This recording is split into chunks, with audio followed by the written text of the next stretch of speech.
Hello once again, watchers of good anime. My name is Nick Pell, and these are my thoughts, or at least first impressions, on the winter 2020 anime season. Now, I wanted to wait to do this video until most of the shows that I am watching had at least 2 episodes under their belt, so I waited until Spectre aired today so I could watch that and thus have a better idea what to expect with it. But as you would probably guess, I'm not watching everything that's airing this season. There's a few things I started, which I kind of gave up on because I'm like, it's fine, but not for me.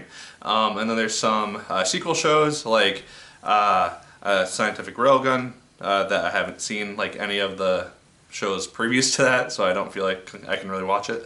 And then there's just other shows like that, and that just don't appeal to me for whatever reason. So I'll be going over about 30-ish shows in this video. Just give my, hopefully, quick opinions on them, and then saying if I think that they're worth watching, and hopefully I remember to say what platform they're streaming on. So yeah, let's do this. Now the first of these shows I will be talking about, I'm going in pretty much alphabetical order thanks to my Kitsu app, is 22/7. This is a show streaming at the moment on Funimation, and it follows a young girl who ends up part of this idol group. And what I find interesting about the show thus far is that, I don't know if this is new or unique for idol shows of this nature, but I find it interesting, is that our main focus of the show, this young girl, she has no real interest in becoming an idol, but due to her family situation and being one of the few people that can actually work and having to support her family,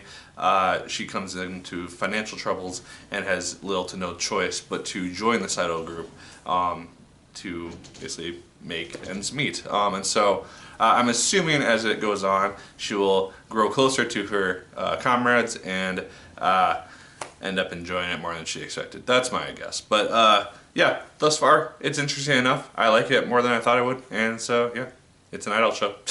The only other idol show that I've seen that I can think of offhand at least is Zombieland Saga from a couple of years ago, so that's really the only basis that I have for it, and I think that was not the normal way that these are done, so yeah, I don't know. I like it so far. And then the first of a couple VR MMO games is Bofuri. I don't want to get hurt, so I'll max up my defense. VR shows are kind of replacing the Isekai for this season, at least thus far it would seem, because there's no Isekai on this list for this season, shockingly, based on how fluent and immense they were last year. So anyway, Bofuri is a VR show, as I've said like 3 times now. Focuses on this young girl in, I think, high school who is motivated to join this online game by her friend. She joins and she decides to just put all of her skill points into her defense, and very quickly she becomes overpowered due to this method, and it doesn't seem like it's going into like any sort of major like end of the world type of things or anything like that. It's a very fun show. It's a comedy show.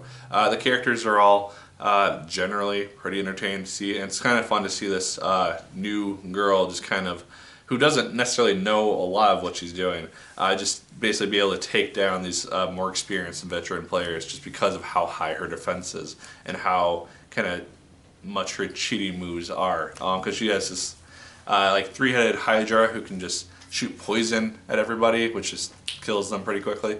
So yeah, it's fun. I like it. Yeah. I don't know if it's going to go anywhere interesting, but it's fine.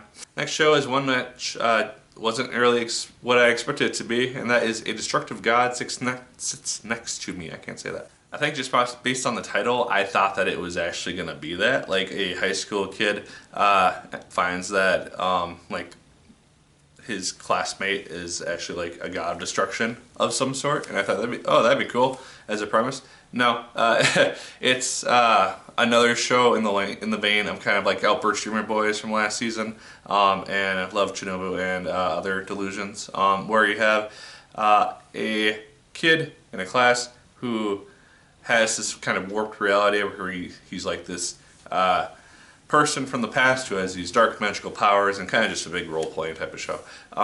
So that was a little bit disappointing, but I do think it's really good as a comedy so far. Like I said, I'm 2 episodes in, and I like it overall. I think it's funny. This last episode had me just laughing a good amount, which is a good sign. So yeah, I don't know where it's gonna go. If it's gonna be interesting, in regards to like what other shows of this nature have done, but we'll see. We'll see what happens. I don't know. It's fine. There's not a whole lot of big standouts thus far, if you're noticing so far. Next one on this list is actually my favorite show thus far of the season because it's been pretty high caliber for the 3 episodes that's aired so far. And that is Darwin's Game.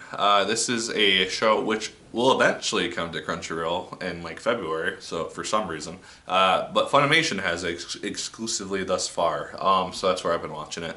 It's, like I said, 3 episodes in, and the general idea kind of reminds me of Future Diary, for those who saw that show way back when. It focuses on this high school student who finds himself signing up for an app, which basically allows or causes him to be pit against other players in the real world in a life or death type of struggle. And as a result of him joining this app and this game, he gains these abilities. Every player has their own unique abilities, and it's windy outside. And his is to be able to create a weapon just by thinking of it, and it will appear in his hand. First episode, pretty tense, and I enjoyed it as a setup episode to kind of show us what the stakes are for this show, and seeing just kind of how big it's going to be. It's only 11 episodes, unfortunately, so that's a little bit of a bummer. But I like it thus far. It's kind of on the more violent side, which I wasn't necessarily expecting. But yeah, it's a very intense show. It's a very fun show. I like the main characters that they've shown us so far. And yeah, the fight scenes are also really fun to watch as well, because there's been like 3 or 4 of those by now. So yeah, I'd say check it out. If you are only on Crunchyroll, you'll see it in February. Next one is Keep Your Hands Off Eizoken. And this is a Crunchyroll show which focuses on 3 girls who decide to start up an anime club at their school. They're both very creative and passionate about wanting to create anime. One is a kind of background storyboard artist specializes, and the other one is a more character model specialty. And the third one is kind of more like their manager, like producer of sort. And so the season is thus far, at least 2 episodes in, very imaginative. I really enjoy seeing how they're able to bring these ideas to life.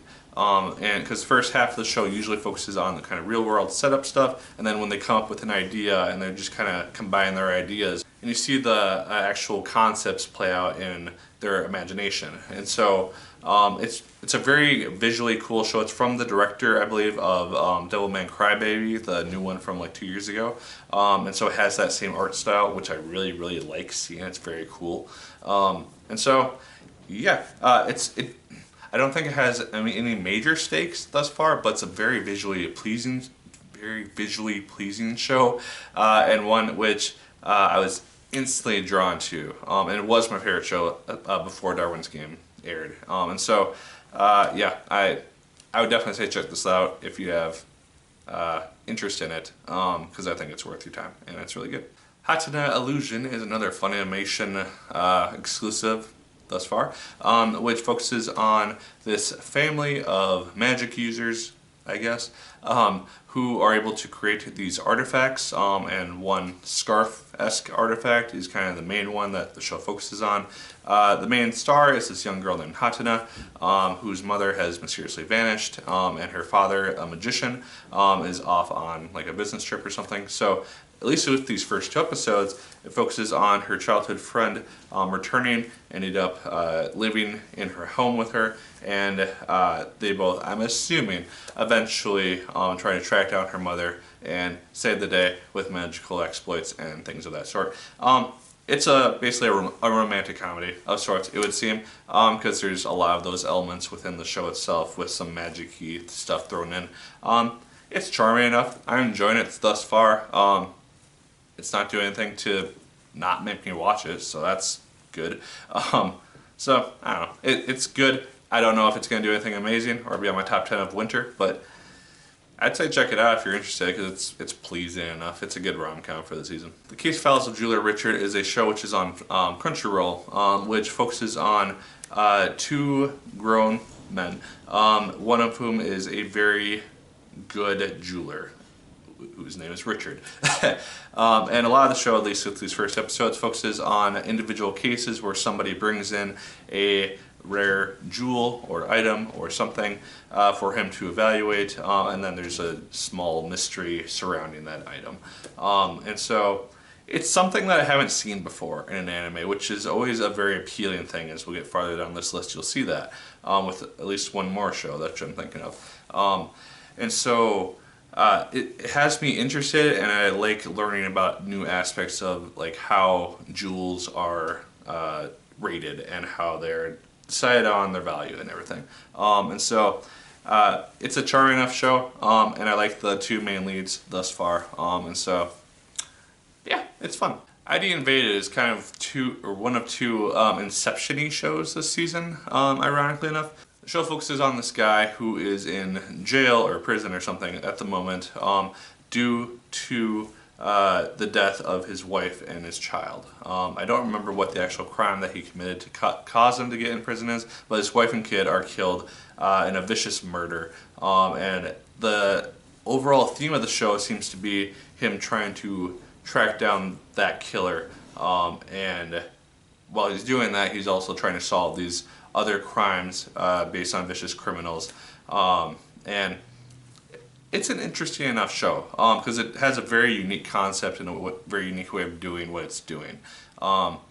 Because you have this guy who is able to just kind of dive into what they call wells of this like consciousness, and at crime scenes, the detective agency or whatever is able to bring in traces or pieces of like the killer or the mastermind's identity for him to kind of jump down these plot holes to try to figure out who they are and why they did what they did. So it's very interesting in that regard. It's not similar to any other detective show that I've seen thus far, like Babylon or Sherlock from last season. And so it does have that unique aspect to it, while also being a fairly mature show as well. Yeah, I would say check this thing out because I think it has very high potential to be one of the better ones of this season thus far. So yeah, we'll see where it goes, but I'm interested in it, and it's on Funimation thus far. So yeah, check it out if you're curious. Infinite Dendrogram is another Funimation show, which and Hulu. It's also on Hulu. Which is also a VR online MMO type of show. Except in this case, it's kind of got a similar setup where you have this guy who's got a friend in this MMO game, decides to go into it, make his character, and what's unique about this one is that the world plays out in real time, and anything can actually happen, and it acts like an actual ecosystem, kind of similar to Alicization, now that I think about it, with the recent SAO arc. So that's kind of unique, I guess. But the idea is that I think, like, within I might be getting this wrong, but within like 1 day of real world time, like 3 days can pass within the course of the show, or something to that extent. And so basically if you get killed, you're blocked out for 24 hours and before you can log back in. And so a lot of stuff can actually happen. You can fail quests. If NPCs die, they're gone for good. And just the whole geography of a location can change overnight. And so it makes it for a very unique concept. I'm curious to see what they end up actually doing with it in the long term. Yeah, it's a fun enough show. And thus far seems to be playing with the kind of the fun side of the virtual online type of gaming formula, with each person being assigned their own unique avatar per se, which they can summon, and of course the main character ends up with this maiden girl who acts as a character in and of herself. So it's interesting to see their interactions, and apparently she's able to evolve or develop further the more experience they both get, and so I'm curious to see where that ends up going. And kind of like with Bofuri, I don't see this branching into anything like big or world changing or anything like that. It's a very fun show for what it is. I will be watching it this season. I just don't expect it to like blow me away or do anything like SAO level where it's like players get trapped within a game and they're all going to die in the real world. That'd be interesting, I don't think it's going to go that route, though. Next on this list is Spectre. This is a Crunchyroll exclusive, as far as I'm aware, which focuses on this young girl who is deemed the goddess of wisdom by these supernatural spirits, and thereby she is not forced, but she is compelled to kind of act as a moderator, or like a go-between, if any disputes break out, or if the spirits need to like ask her for counsel or wisdom or what have you. She was taken as a young girl, and as a result of becoming this goddess of wisdom, she ended up losing her leg and her eye, one of the two eyes. And thus she has those issues, but very quickly she ends up encountering, at least quickly within the show, she encounters this young man who is also able to see these various spirits. But he is feared by them for some reason and has this unnatural regeneration ability. And so there's still an air of mystery to him after 2 episodes. But at least at the first episode's fight scene, it seems like it could be a very interesting show in that regard. And it reminds me a little bit of Midnight Occult Civil Servants from last year, with a different twist on it, obviously. The second episode did seem a little bit different in regards to just its style. It was very heavy on dialogue, and basically our main girl character just kind of listening and going over the possibility of why a body was dumped into a lake with a giant snake spirit.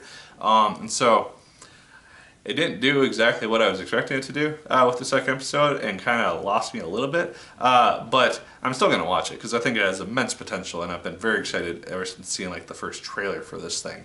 Yeah, this is another one kind of like ID Invaded, which has a lot of potential for it, I think, and I'm very curious to see what it ends up doing over the next couple months. Going over this next one really quickly, Isekai Quartet Season 2 is airing now. Isekai Quartet Season 1 was one of my favorite shows of last year. It was number 9, I believe, on my top 10. And so Season 2, I'm honestly excited for. I enjoyed the first episode, which basically served as an introduction to the Shield Hero characters for those who did not watch the Rising the Shield Hero series last year. And so they are now incorporated into this new cast. And so it's basically kind of reminding us who all these characters are, their motivations, their dynamic amongst the group, things of that sort. So I'm curious what they end up doing with this new round of characters, and if they surprisingly bring in any other characters from any other isekai shows of late, so that'd be cool. Asteroid in Love is a Crunchyroll show, which is basically like cute girls doing cute things, except they are focused on geology and like astronomy type of stuff. And that's pretty much the basis of it, is that we have this young girl. She became very interested in space things due to a friend that she met when she was a young child. They reconnect as high school students. I think high school, maybe middle school, one of the two. And then they end up joining this club, and the main goal, I guess, of the show is for them to eventually end up naming an asteroid after one of them. And so that's generally the premise. It does seem to have a little bit of a Yuri feel to it too, as well, just based on interactions I've seen, at least in the second episode, or the third episode, I guess. And so if that ends up going anywhere, that'd be kind of a cool addition, I guess. But like I said, it's pretty much just a show of cute girls doing cute things, but with rocks in space. So if that appeals to you, check it out. Seton Academy Join the Pack is another kind of unique premise of a show, because it focuses on 2 humans who end up attending a high school full of personified animals. And yeah, it's a comedy because the main human protagonist ends up encountering this wolf girl who is desperate to have him join her pack, in the first episode at least.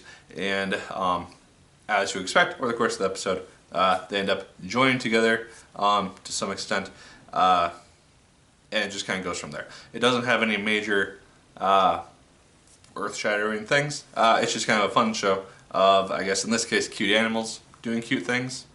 Well, I don't know. It's fine. I enjoy it. I think it's funny, and it's on Crunchyroll, so check it out. Next show is the other idol-esque show on this list, and that is if my favorite pop idol made it to the Bokudan, I would die.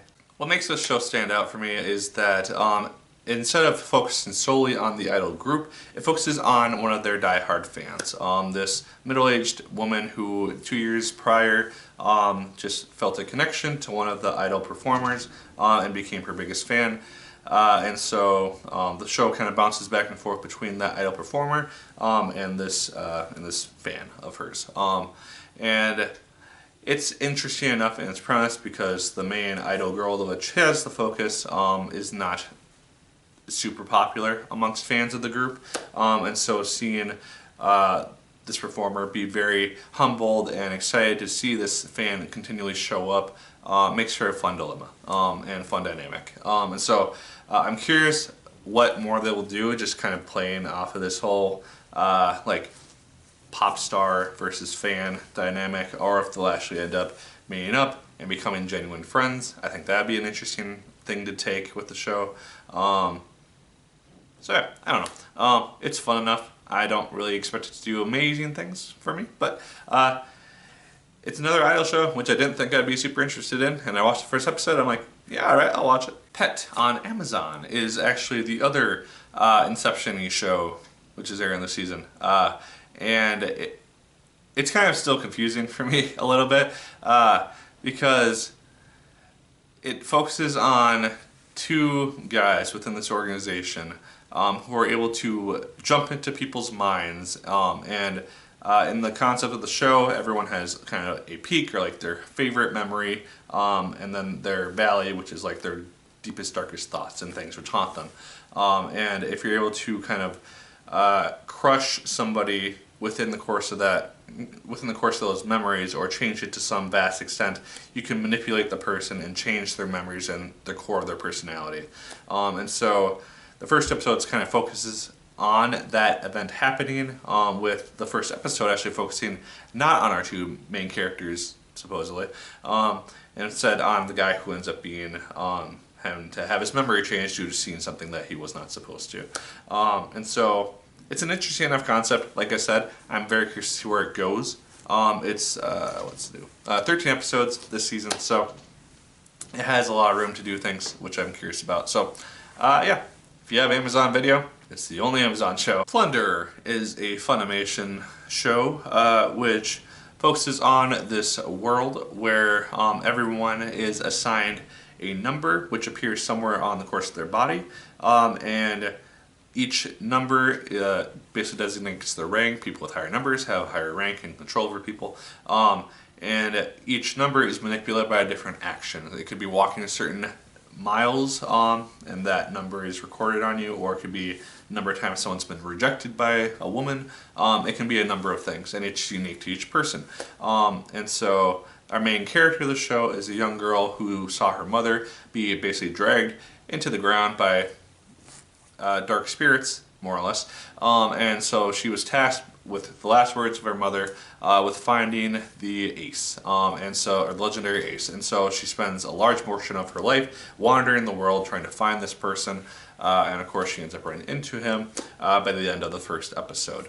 And so I'm guessing is that the show will more or less have her trying to follow him through the course of the 24 episodes, because this is our only two-cour show which I'm watching this season, which is weird for me because a lot of my two-cour shows are ending after this season, so yeah, that'll be interesting. But thus far, I like it. The action's really cool. I'm curious to see what the history behind this ace character ends up being, and the whole concept of the world is also kind of unique as well, just based on how important those numbers are with people. So it's 2 episodes in. It's got a lot of room to grow, but I like it so far. Probably the most interesting show on this list for me personally is Puella, Magi, Madoka, Magica side story. It's basically a side story from that Madoka Magica show from a number of years ago. I just recently watched the original show and the movie that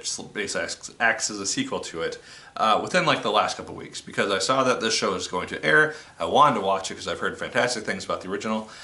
And so, so far, the sequel with 3 episodes. So, interesting thing about this before I go on with that. It's airing on both Crunchyroll and Funimation, but Funimation seems to have like a week advance on it for some reason.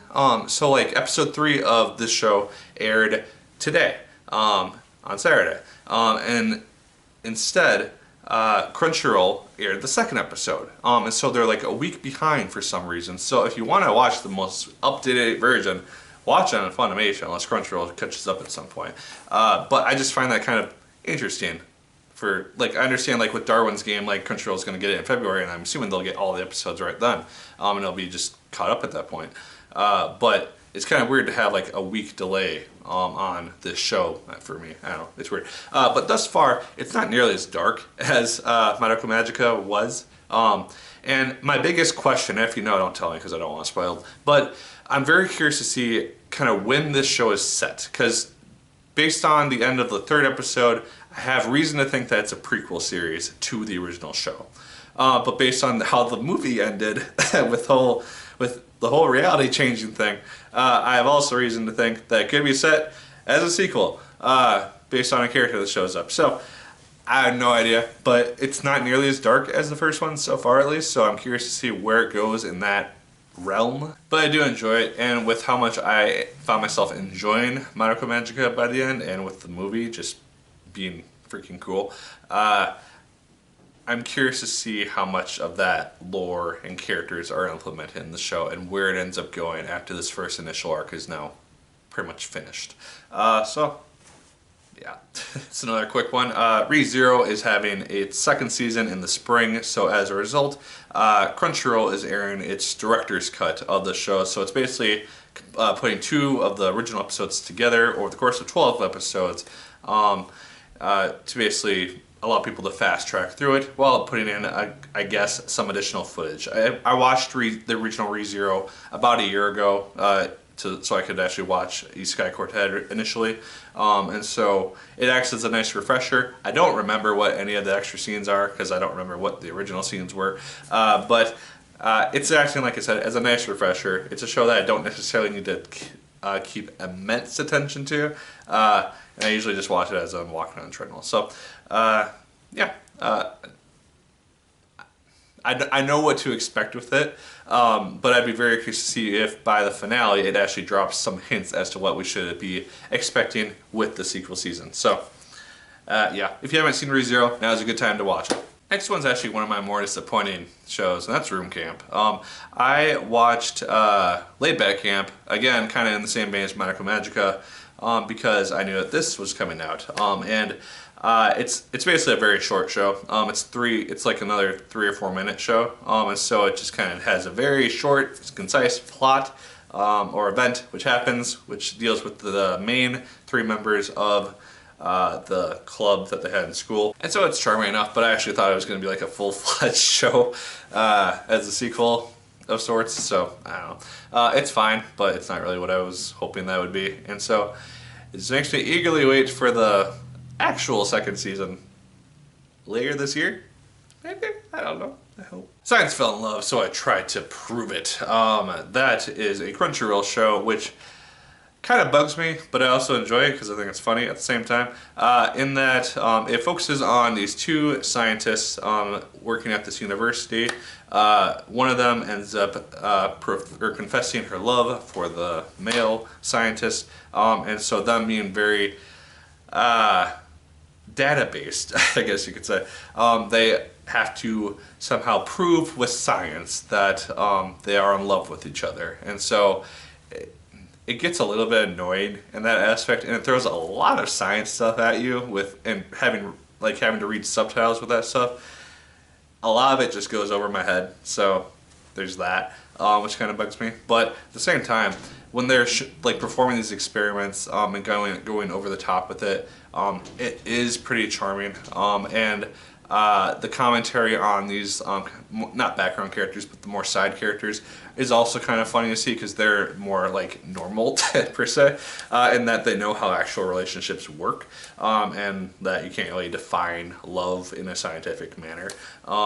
So it's fun to see their comments in the background and seeing them on not necessarily wanting to help out with these ridiculous experiments. And so it has its own annoyances to it, but it's also pretty charming. And so I found myself laughing quite a bit. And it's actually got 4 episodes out. It's the 3rd of the way through its season. And so It's on Crunchyroll, if I didn't say that earlier.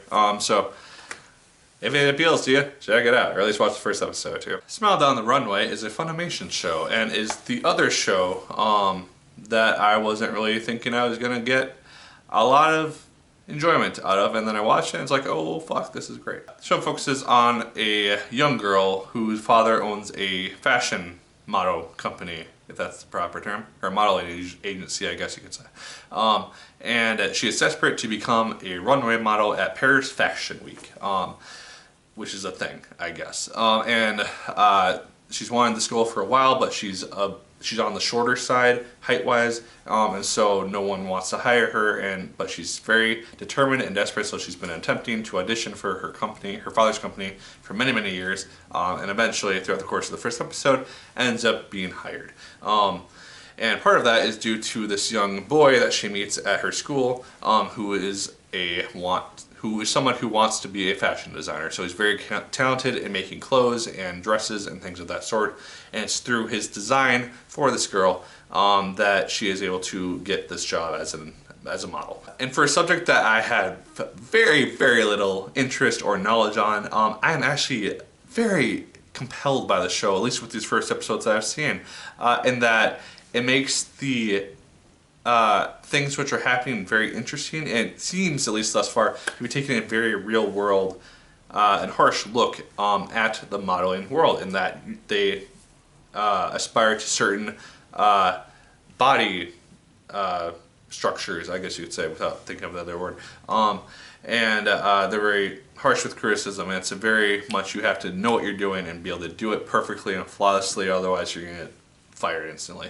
And so first episode kind of focused on the young girl's struggle, and then the second episode focuses more on the fashion designer's struggle as he's trying to be hired by this up-and-coming fashion designer. And the end of the episode has a crisis happening at a runway show, and him trying to kind of fix it at the last minute. So I actually really enjoy this show, shockingly enough, and I would not be shocked if it ended up on my top 10 of the season. So yeah, even if the concept doesn't really appeal to you, I would definitely still say at least watch the first episode to see if that's still the case, because I think it does its concept very well, and you don't really have to be versed in fashion or the modeling industry to enjoy it. Yeah, I really like the show more than I thought I would, so watch it. 3 more to go, and the next one is Somali and the Forest Spirit. This show is kind of reminding me of, at least in the same tone of, if it's for my daughter, I would even defeat a demon lord from a couple seasons ago. In that it's kind of a father-daughter story.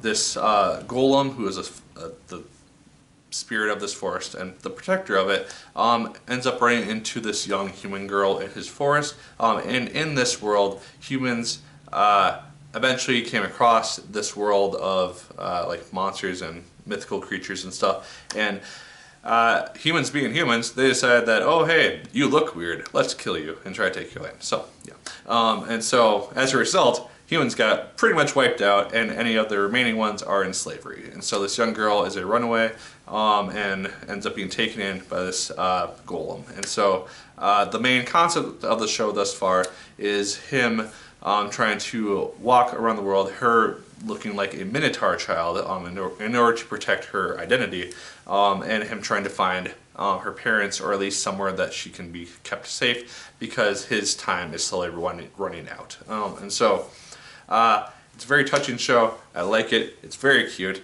And I really love Somali. I think she's adorable. Yeah, it's a very unique show in its concept, and so I have a feeling I'm going to end up crying by the end of it, but yeah, I like it so far, and I'm very curious to see what it ends up doing on this show. Next one is I guess a remake of an older show, and that is Sorceress, Stabby, Orphen. And general concept of this one is that it's set in a fantasy world in which this young girl who was a very not powerful, but a gifted student in magic and magic arts.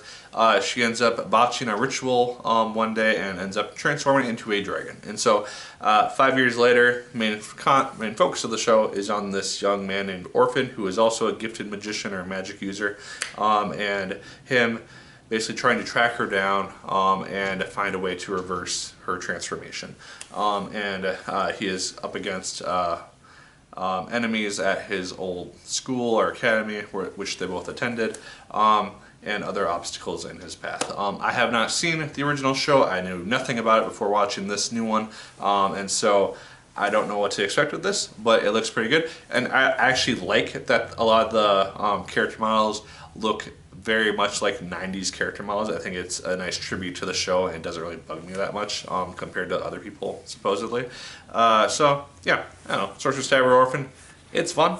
I'm interested enough in it, and let's see where it goes. Last show on this list is Toilet Bound Hanako-kun. This also has a very unique art style to it, which I also found myself very drawn to. But the main idea is that this young girl, I think she's in middle school, she ends up going into this girl's bathroom in order to test this rumor, in which if she knocks on a bathroom stall door and says a spirit's name 3 times, he will appear and grant her a wish. And that happens, and yet the spirit, through, or at least the show, at least in the first episode, through events that take place, she ends up working for the spirit, and they end up more or less becoming friends in this comedic situation. And so I like it enough. I think it's a good comedy so far, and its concept is super unique for me. So I don't know. I think it's fun, and it has a lot of fun elements to it, at least in the first 2 episodes, which keep me kind of wondering what is going to happen down the line. So yeah, played by Hanako-kun. It's on Funimation, so check it out. It's looking to be an interesting season so far.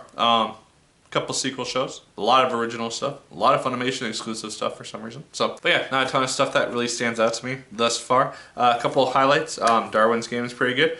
Keep your hands off Eizoken, also pretty good. And Spectre, I think, has potential. And yeah, those are the big 3 so far, I think.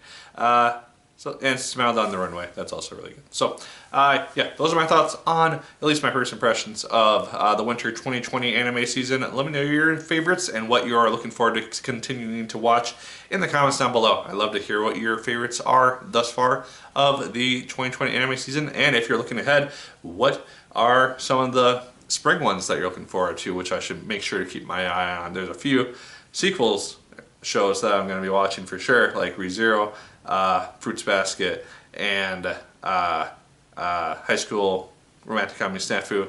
I think that's what it's called. So yeah, there's going to be a few good ones coming up down the line here. So yeah, like, favorite, comment, and subscribe once again if you so choose. I appreciate it immensely. And as always, my people, my name is Nick Pell, and once again, keep on watching.